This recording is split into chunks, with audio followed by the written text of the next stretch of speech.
As we reported on this broadcast last week, one of the largest, perhaps the largest employer of illegal workers is the federal government. And my next guest is demanding action on this issue from President Bush and House Speaker Nancy Pelosi. Joining me now, Congressman Steve King. And thanks for being with us, sir. Thank you. I'm glad to be with you. You know, I'd like to read an excerpt from the letter that you sent to President Bush and House Speaker Nancy Pelosi.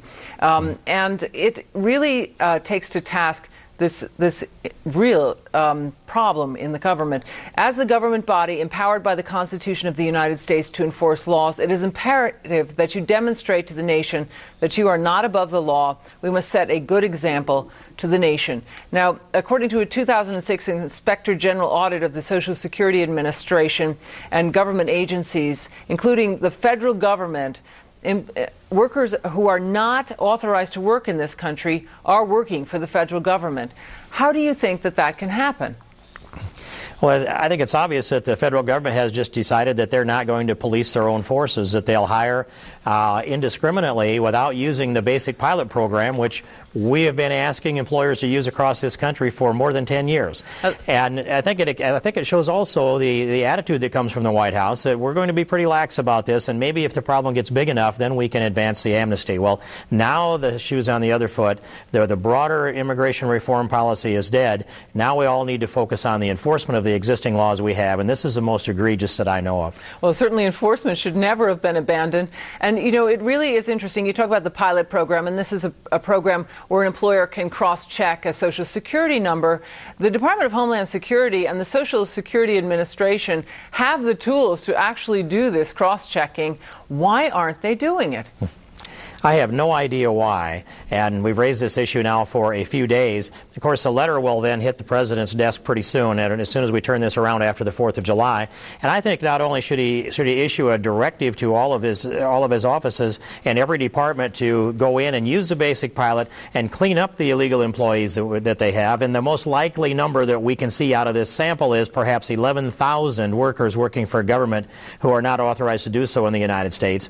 But I think he should issue an executive order directing every one of his department heads to use all the resources at their disposal to enforce the law and see to it that those people who have violated the law working for the United States are punished according to the law and not just simply given a pass. You know, let's take a look at some numbers. The report shows that between 2001 and 2003, over 49,000 non-citizens with non-work Social Security cards were working for government agencies, several federal agencies, 7 state agencies, and 3 local agencies. It's you know, the magnitude of this is astonishing. Do you believe that that non-citizens working for the federal government or any government organization is a security risk? I absolutely believe it's a security risk, and this doesn't show us how many are working for the Department of Defense, for example. There's another report that would indicate you might be able to conclude about 2,000 could be working for the Department of Defense. We have over 1,777,000 that are civilians working for the federal government somewhere along the way, and in there also are many from Iran, many from the People's Republic of China, as well as those big numbers that come through our 15 members of the intelligence community. We don't know how many of them could be working for the CIA, the FBI, Defense Intelligence, the Department of Defense. I gave some numbers to, but this list goes on. I want to have a clean look at all of this. I want to see how many of these non-work Social Security numbers are there and how many of them are not authorized and how many of them are in sensitive positions. But the federal government and all government has a responsibility to abide by the laws, and they are not doing that. They need to be held accountable. That needs to start on the 5th of July, not the 4th of July, Bridget. You know, you're suggesting that we don't even know the magnitude of this problem despite this study. Is that right?